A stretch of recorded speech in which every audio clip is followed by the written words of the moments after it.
सभी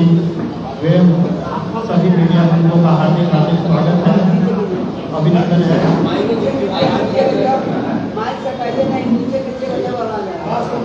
हार्दिक अभिनंदन और स्वागत है।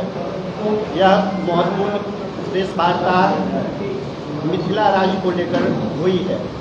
इस प्रेस वार्ता का मुख्य मकसद यही है कि हम लोग अगले इस 21 अगस्त को दिल्ली में संसद घेराव करने जा रहे हैं, जो कि मिथिला राज्य के मुद्दे पर है।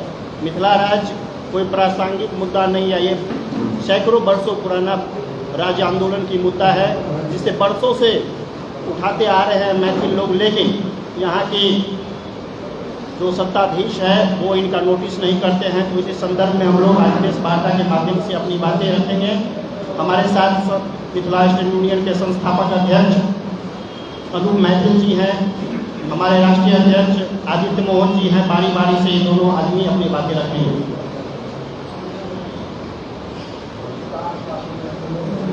मीडिया के जतेक बंधु एतय आयल छी, सब गोटा के जय मिथिला से हम स्वागत करै छी। मिथिला राज्य यह मांग कोई नया मांग नहीं है। 1912 में बिहार नाम का अलग राज्य का गठन हुआ था। इससे पहले बंगाल प्रेसिडेंसी थी, उससे अलग 1912 में बिहार नाम का एक राज्य बनाया गया, जिसमें उस समय उड़ीसा, झारखंड, मिथिला, मगध और भोजपुर क्षेत्रों को मिलाकर एक टैक्स कलेक्टिंग यूनिट के लिए बिहार का गठन किया गया था। लेकिन इसके बाद 1936 में उड़ीसा वालों ने कहा कि भैया ये मेल जोल हमको पसंद नहीं आ रहा है, आपने जो बिहार नाम का एक फॉल्स स्टेट बनाया है उससे हमें अलग होना है और हमारी पहचान उड़िया है, हमारा अपना लैंग्वेज है, हम पिछड़े हुए हैं। तो उड़िया वालों ने लड़कर 1936 में बिहार से एक अलग पृथक राज्य उड़ीसा बना लिया। इसके बाद झारखंड की कहानी सबको मालूम है। अब मिथिला की बारी है। 100 साल से हम भी संघर्ष कर रहे हैं। हम लोगों की मांग को यह कहकर शांत कर दिया गया था कि देश को आज़ाद होना है और इस देश की आज़ादी में आप अपना योगदान दें। और दरभंगा महाराज जो मिथिला के महाराज थे, आपको मालूम है कि कितने बड़े दानी थे। जब एक बार कांग्रेस अपना राष्ट्रीय अधिवेशन करने जा रही थी और अंग्रेजों ने कहा कि आप सारा मैदान जो है जहां उन्होंने हॉल बुक किया था कैंसिल करवा दिया गया, तो हमारे महाराज ने एक जो है महल खरीद कर कांग्रेस को डोनेशन दिया और जिसमें कांग्रेस ने अपना अधिवेशन किया। तो इतने देशभक्त हम हैं, इतने बड़े देशभक्त हम रहे कि हमने अपनी भाषा मैथिली, हमने अपना क्षेत्र मिथिला, इसको पीछे छोड़कर उस समय देश की आज़ादी में अपना योगदान दिया।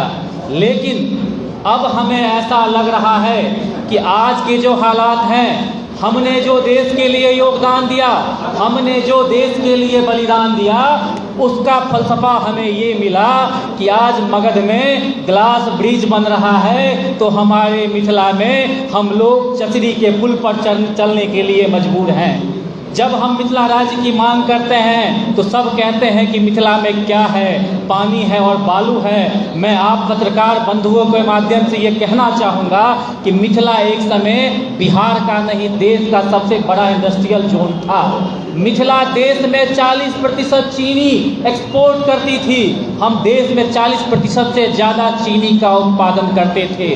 दरभंगा में आप देखिए, लोहट चीनी मिल, रैयाम चीनी मिल, मधुबनी में सकड़ी चीनी मिल, समस्तीपुर में हसनपुर चीनी मिल, सीतामढ़ी में रीगा चीनी मिल, मुजफ्फरपुर में मोतीपुर चीनी मिल, चंपारण में कई चीनी मिल है। और इतना ही नहीं मेरे बंधुओं, पूर्णिया में एशिया का सबसे बड़ा चीनी मिल था। पूर्णिया में एशिया का सबसे बड़ा चीनी मिल था। लेकिन 40 सालों में बिहार ने क्या किया कि चीनी मिल से जो कमाई हुआ उस पैसे से मगध का विकास कर दिया और हमारे सारे चीनी मिल को एक एक करके बंद करवा दिए गए।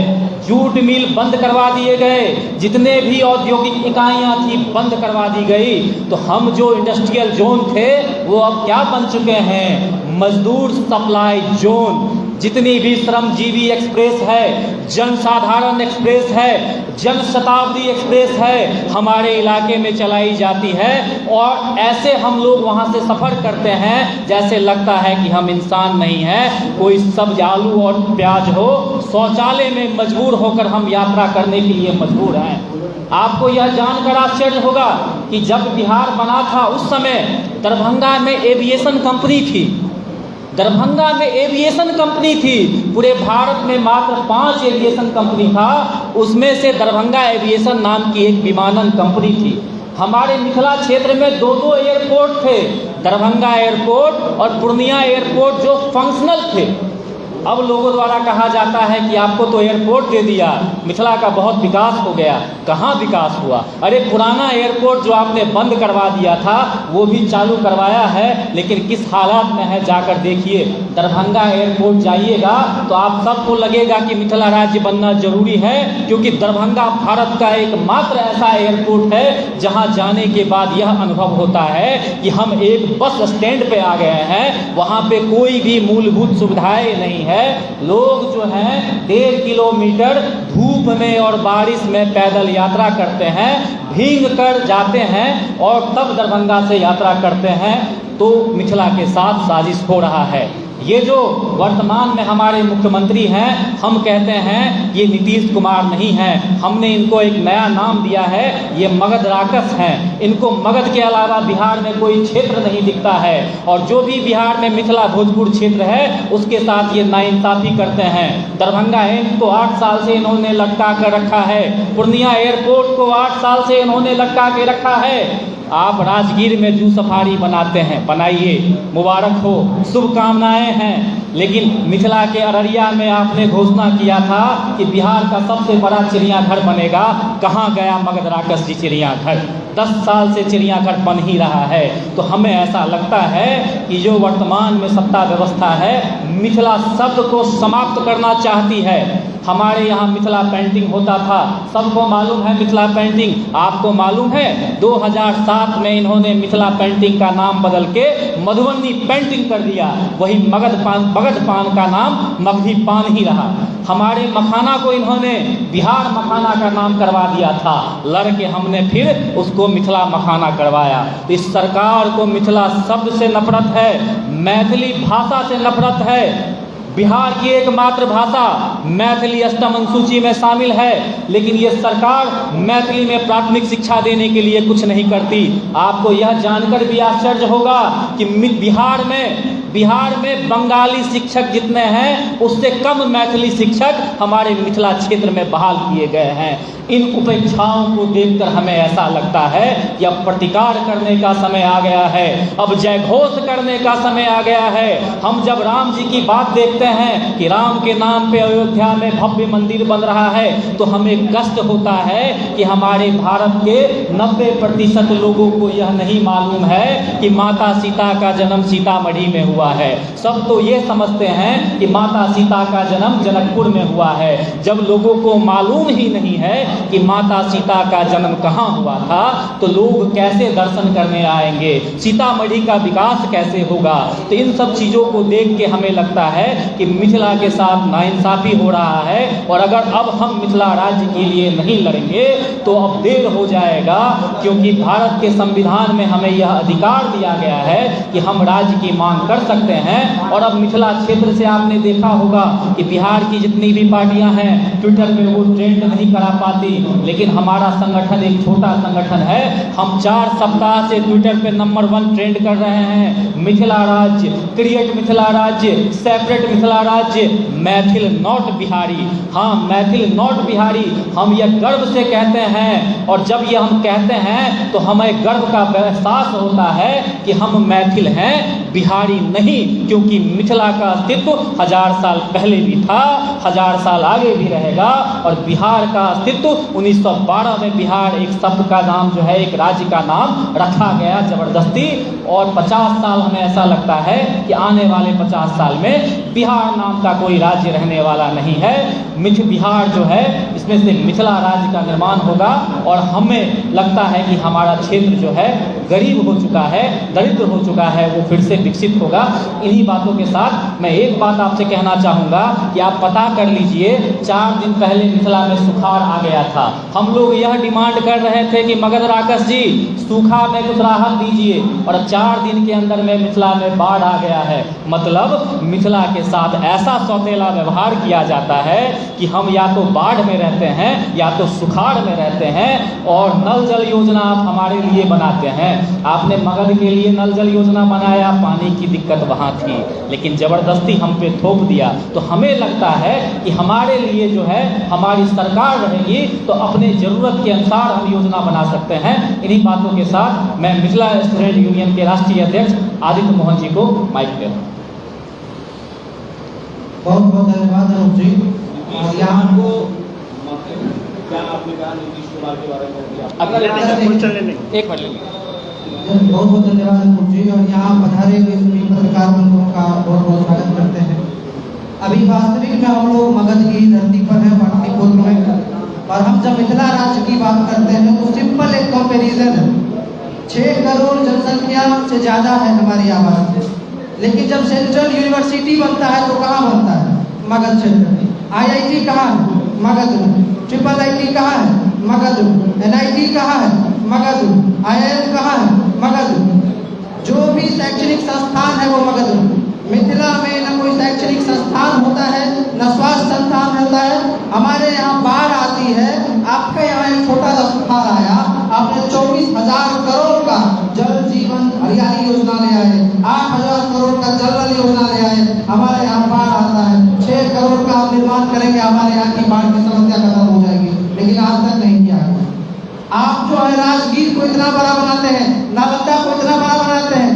नालंदा यूनिवर्सिटी ये 7 साल पहले थी विक्रमशिला यूनिवर्सिटी, नालंदा यूनिवर्सिटी चालू हो गया है, विक्रमशिला नहीं चालू हुआ। क्यों नहीं चालू हुआ? क्योंकि वो मिथिला में था। आप जो है राजगीर को आगे बढ़ाते हैं, अब बोधगया को आगे बढ़ाते हैं, लेकिन सीतामढ़ी पर कभी ध्यान नहीं देते। ये तमाम तरह की विषमता है हमारे साथ, इसके खिलाफ हम लोग एक आंदोलन करने जा रहे हैं। मिथिला स्टूडेंट यूनियन MSU पिछले 7 सालों से airport, AIIMS, university, DMCH, airport, इन वैकासिक मुद्दों पर आंदोलन कर रही थी, लेकिन अब हमें लगा है कि बिना अलग अस्तित्व के, बिना अलग राज्य के हमारा कोई अस्तित्व नहीं है। हम सब दिन अलग अलग मुद्दों के लिए लड़ते रह जाएंगे, और यहाँ पटना में बैठे हुए लोग हमारे तरफ आम मुद्दे में रह जाएंगे। इसलिए मिथिला राज्य का निर्माण जरूरी है।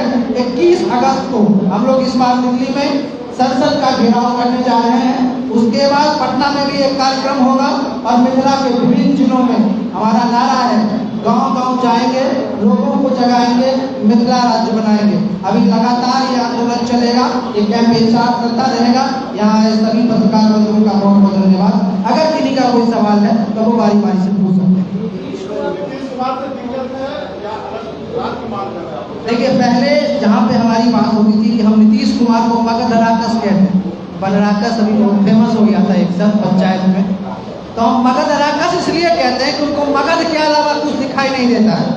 अच्छा, ये भी बात है कि ये जो सिस्टम हो गया है पाटलिपुत्र का, इसको स्वयं का अहंकार है। इसको लगता है कि ये मगध एम्पायर का एक राजधानी है, और ये कभी भी मिथिला जैसे क्षेत्रों के जिनके साथ उपेक्षा हुआ है, विकास नहीं हो रहा है, वहाँ पे कभी ये तो कभी नहीं हुआ कि बाढ़ प्रभावित इलाका है।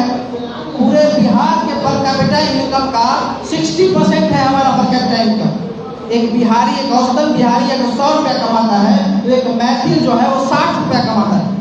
कभी ये तो नहीं हुआ कि स्पेशल रिकॉग्निशन मिले, स्पेशल डेवलपमेंट बोर्ड बने, तो सिर्फ नीतीश कुमार से दिक्कत नहीं है, इस पूरा पटना के सिस्टम से दिक्कत है। बहुत बहुत धन्यवाद। मेरा एक सवाल है, सवाल ये है कि आप बोलते हैं कि आपको महत्व बोलने में ज़्यादा प्राउड फील होता है, फिर आप किस हद से पाटलिपुत्र में बैठ के ये प्रेस कॉन्फ्रेंस कर रहे हैं? आपको ये प्रेस कॉन्फ्रेंस तो महत्व में बैठ के करना चाहिए, जहाँ आपका राज्य का आप निर्माण कर रहे हैं। देखिए, हम राज्य की मांग करें, मैं बार बार कहता हूँ कि भारत का जो परिभाषा दिया गया है उसमें कहा गया है India that is Bharat is a union of state. तो हम राज्य की मांग कर रहे हैं, देश की मांग नहीं कर रहे हैं। और हमने यह सोचा हम दिल्ली में आंदोलन करने वाले हैं, तो हम यहाँ पे प्रेस कॉन्फ्रेंस, आपको ये प्रेस कॉन्फ्रेंस हम यहाँ पे ये प्रेस कॉन्फ्रेंस इसलिए कर रहे हैं कि जो सरकार हमारा शोषण कर रही है, जो सत्ता में बैठकर मिथिला के साथ अन्याय कर रही है, हम उस सरकार के गढ़ में आकर प्रेस कॉन्फ्रेंस कर रहे हैं और उनको हम योजना आता है बिहार में, उसमें कोई ऐसा नोटिफिकेशन या नोट करके लिखा रहता है कि ये जो योजना है ये मिथिला में नहीं पूरा किया जाएगा। मैंने यही कहा कि हम तो इसीलिए राज्य मांग रहे हैं कि हमारी भौगोलिक परिस्थितियां अलग है। आप मगध के लिए नल जल योजना लाए, कोई दिक्कत नहीं। आप मगध के लिए जल जीवन हरियाली योजना लाए, कोई दिक्कत नहीं। लेकिन भाई साहब, मिथिला में जल की कोई कमी नहीं है।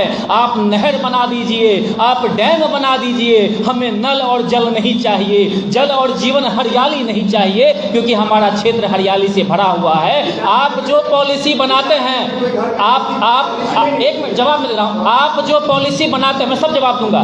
आप हो सकता है तो बैठकर अकेले भी कर सकते हैं। मैं ये कह रहा हूँ कि आप जो पॉलिसी बनाते हैं वो मगध सेंट्रिक बनाते हैं और हमें मिथिला सेंट्रिक पॉलिसी चाहिए। इसीलिए हम पृथक मिथिला राज्य की मांग कर रहे हैं और ये हमारा संवैधानिक हक है। पिता अगर घर में किसी दो बच्चों के बीच में कोई नया सामान ला के देता है तो क्या दूसरा बच्चा बाप ही बदल देगा? पहली बात तो ये है कि बिहार हमारा पिता नहीं है। अगर आप देखेंगे तो हम हो सकते हैं बिहार के पिता हो, क्योंकि इतिहास हमारा पुराना है, संस्कृति हमारी पुरानी है, भाषा हमारी जो है पुरानी है। बिहार तो 1912 में आया, तो बाप कौन हुआ? बाप बेटे की बात नहीं है। अगर आप बाप बेटे पे जाइएगा तो आप हमारे इतिहास को देखें। हमारे पास आपको मालूम है कि भारत में बिहार की जितनी भाषाएं हैं, भोजपुरी और मगधी मैं सम्मान करता हूं, लेकिन मैथिली एकमात्र ऐसी भाषा है जिसकी अपनी लिपि है, मिथिलाक्षर तिरहुता लिपि, जिसको खत्म कर दिया।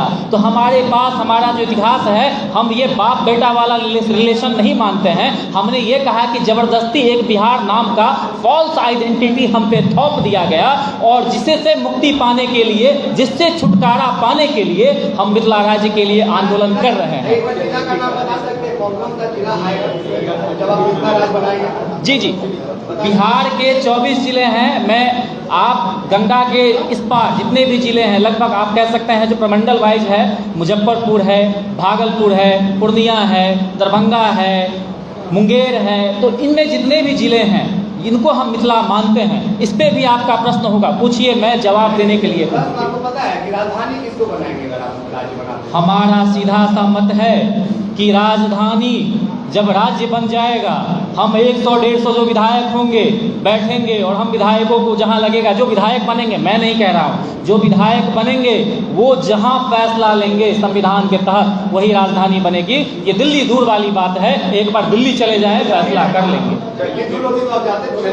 जी, और ये तो आपको पहले से पता होना चाहिए कि हाँ, बात करने के पहले हमने जवाब दे दिया कि हमारे एमएलए बैठेंगे। नहीं है, सिर्फ राज्य चाहिए, राजधानी का नहीं, ये आप पूछ सकते हैं कि आप राज्य आंदोलन कर रहे हैं और आपको पता नहीं कि राजधानी क्या है बनेगी।